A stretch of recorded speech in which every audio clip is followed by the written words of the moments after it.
Thank you for the warm introduction. Good morning, everyone. It's good to be back under different circumstances to ESM. My brief today, I guess, this morning is to essentially introduce the wider framework of what this is all about, the project that we're doing. Why media? Why change?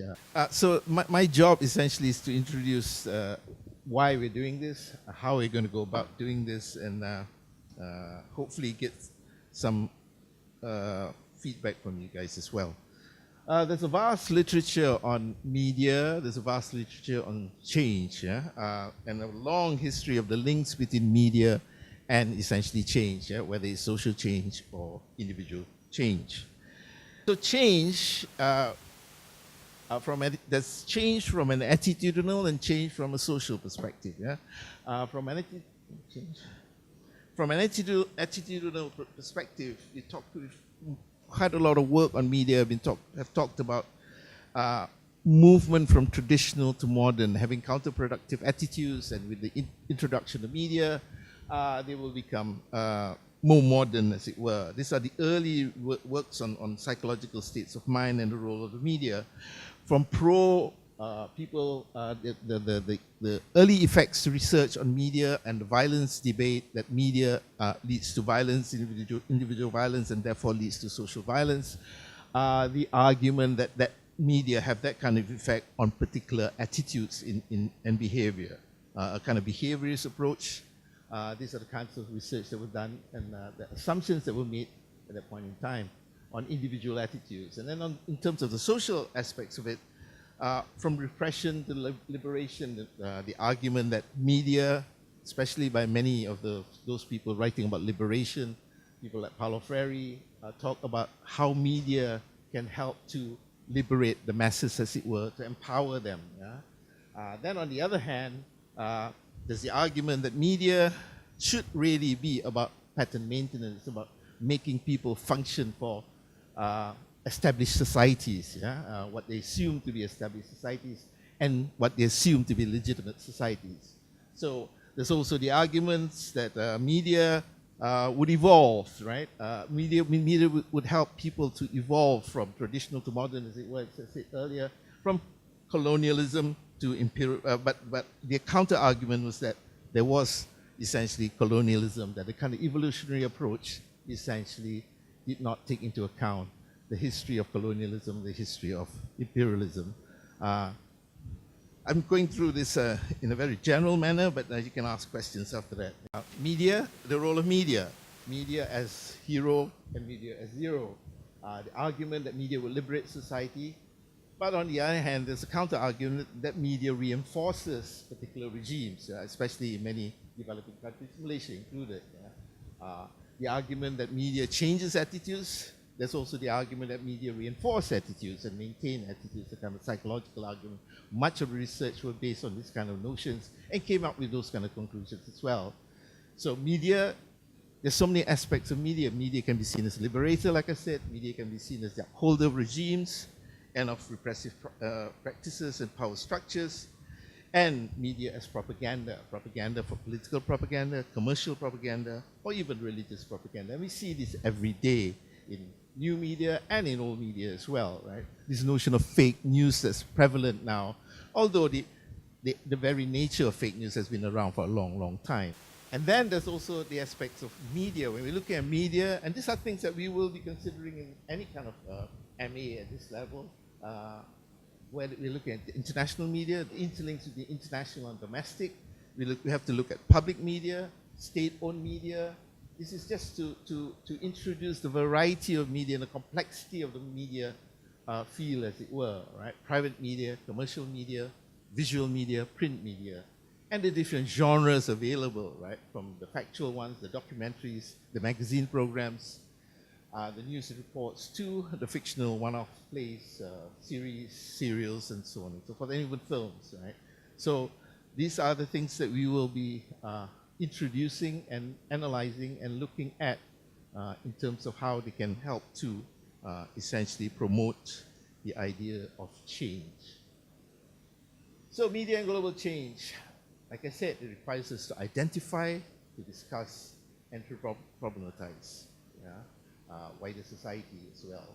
And joins us to link different media and different media systems with wider circumstances and factors. Yeah. One of the main critiques of much of media reporting, whether it's the press, whether it's broadcasting, is that there's a tendency to delink things. One is to delink things, and two is to ahistoricize. There's no notion of a sense of history and how that links what happens in society. Yeah? And therefore, it also, in that sense, it requires us to take a historical and not an ahistorical view of society, and not of societies and the media.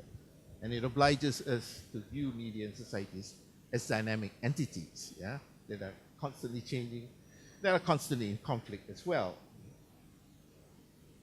Therefore, hence the project of media and climate change. As Ming said earlier, it's UNESCO inspired as for us, and supported in many ways and driven by Ming and UNESCO generally. It's a private and public universities undertaking, and therefore hence USM and Nottingham, and it's to be developed through multi-stakeholder meetings, discussions, and workshops. Yeah, I think Ming alluded to it earlier.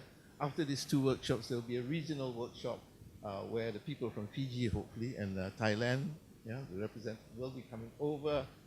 And out of all these workshops, the hope is to develop an MA, a program which is regional in nature and outlook, and jointly undertaken by the two universities.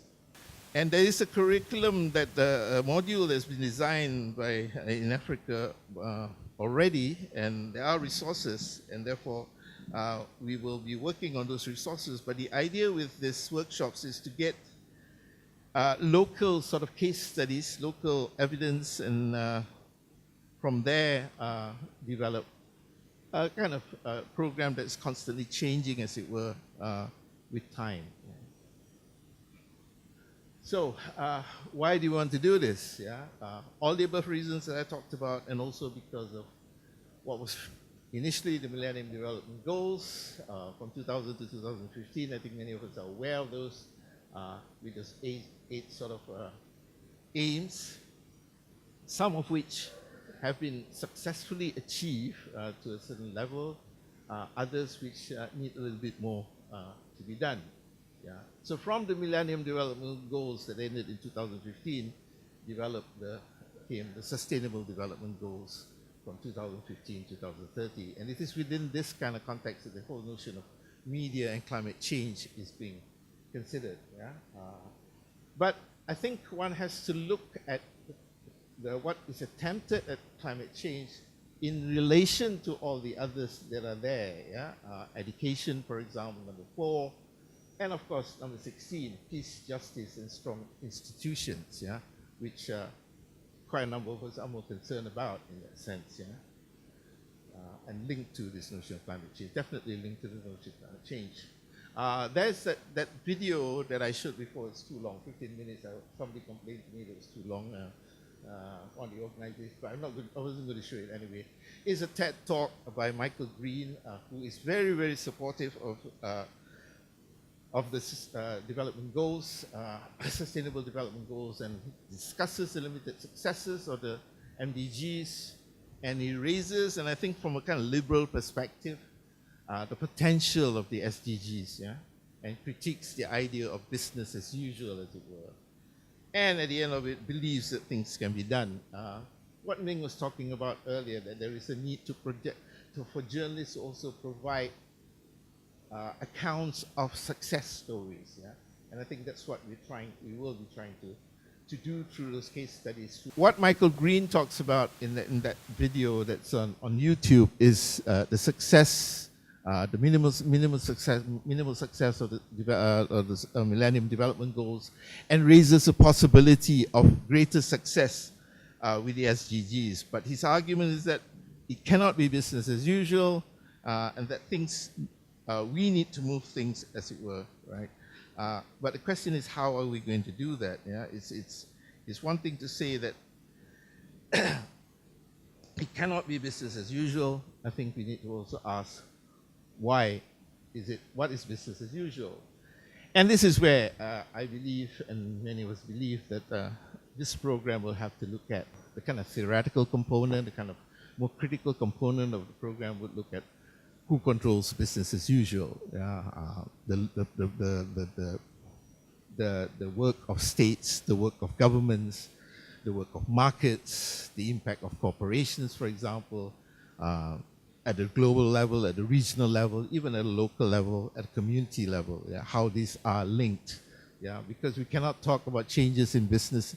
It cannot be business as usual, yes, but the business as usual is a very, very strong thing, and you need to, in order to face that, one needs to understand the nature of conglomerates, for example, the linkages between the state and the private sector, for example.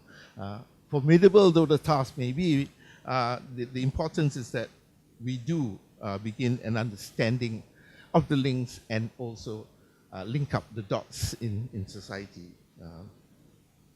So, not business as usual, we have to look at all that. Green argues that's a UN plan. The question is, can we get there by 2030, which isn't a long time away, that's only about 13 more years, right? And we're just focusing essentially on climate change.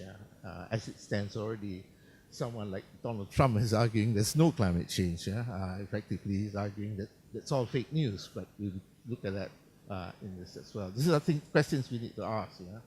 So what is business as usual? And then what about the successes of the MDG then? The poverty rate, for example, from 36% in 1990 was reduced to 12% in 2015.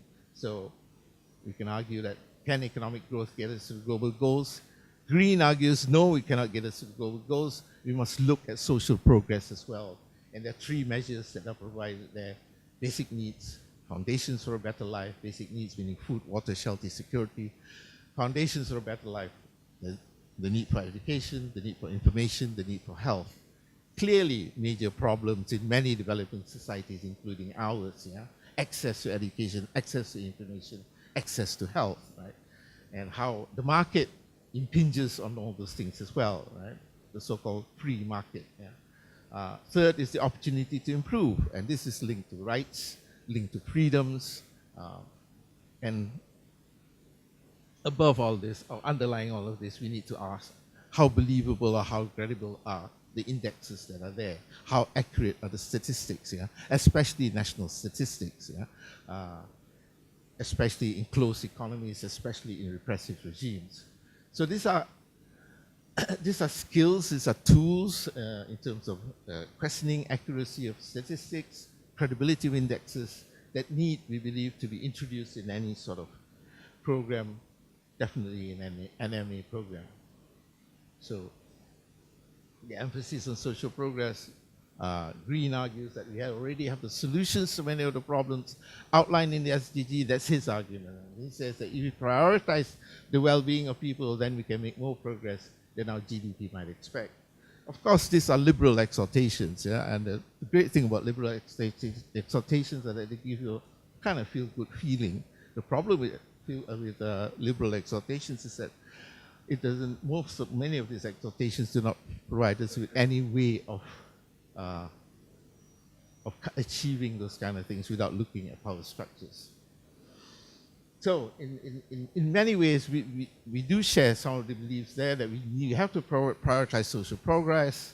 And again, the world's leaders, as always, have promised to deliver the SDGs. I think that's a kind of common refrain. So here, Green argues that we have to hold them to that promise by holding them accountable. He argues that we need to track their progress over the next 15 years. And he says, let's choose the world that we want. The question is, are we truly empowered? So, global change in our project. Start off with that Frenchman's, the more things change, the more they remain the same. Kind of cynical or skeptical view of this notion of global change. And we ask in many of these policy statements, policy strategies, where's the analysis of policies and structures?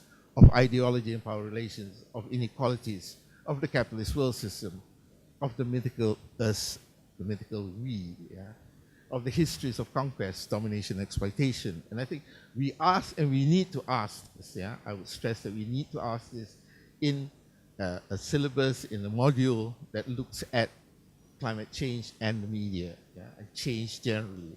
And invariably of the institutions, including different media at different levels, yeah? We need to analyze all that. So what we've seen since, we've seen Trump triumph in America, and his notion of climate change as fake news, constantly saying those kind of things. We see the movement to the right on an international scale. We see what's been called Islamofascism, and on the other hand, we also see Islamophobia. These are developments in the wider society. We see hate speech constantly being used. What Sharon George from Hong Kong, the Singaporean who's based in Hong Kong now, academic, has called hate spin. Yeah?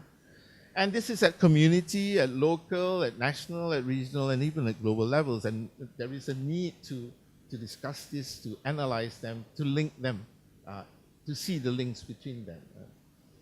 And we talked, Green talks earlier about us pushing governments. The next question is, do governments or leaders listen and act? Yeah? Will they listen and act for the SDGs? Yeah? Again, linking within the region, the question will then be to do our leaders, do our governments essentially listen and act? So all this and more we hope to incorporate in the MA module. So we see it as being technical with case studies, actual case studies from journalists, from NGOs, from people who work within the environment, providing much input to the program. We've already got some from the first workshop. We hope to get more in the second workshop from those on the field, those who have thoughts on that, scientists as well. And of course, the links between the technical and the theoretical. Yeah? The theoretical meaning, the links between what is being produced to the context within which those are being produced. Yeah? And the possibilities of what's being produced being made available and being worked on by the people at large. Yeah? So our stand is that climate change, the SDGs that are there, as a whole are political. We can't run away from that. And to reiterate, although you could counter by saying you can, but I'll leave that to discussions during the panel and so on. To reiterate, we cannot talk about these issues in any substantial sense without looking at power structures, without looking at power relations. That would be our argument in... So there's immense, well, not immense, there's quite a bit of UNESCO resources on this already, and media and climate change that are on the net, as it were. Yeah, a couple there that talk about all this. We are developing, and hopefully before the end of the year, we will have the one for Asia, and to adapt that within some suggested areas. This was initially suggested in Kuala Lumpur, and I think they are necessary in designing a course of this nature. Subjects like journalism and sustainable development, ethical investigative journalism, digital media, social networks and the changing face of journalism, advocacy journalism, collaborative reporting on an international level, ecological journalism, sustainable tourism, and of course migration with a focus on refugees, all of which I think are relevant in the context of Malaysia, all of which are relevant in the context of this whole region, yeah? And important in trying to get a bigger picture of what climate change and the role of media is all about. Yeah? So this year's theme of UNESCO's theme for the freedom, Press Freedom Day in World Press Freedom Day in May this year was critical minds for critical times, media's role in advancing peaceful, just and inclusive societies. And I think underlying the need for the MA and the MA itself is this the critical minds for critical times. Yeah? That's what we feel would drive the program. Yeah? a program that doesn't have blind faith in the Sustainable Development Goals, a program that shares the belief that something needs to be done to facilitate understanding and to facilitate pushing back. There is a need to push back, many of us feel, if there is any hope for the climate and planet Earth. So that's it. That's where we're going. We're heading, and I hope that's some food for thought for many of you. Thank you. That's my particular bias. Goal 16: peace, justice, and strong institutions. Thank you very much.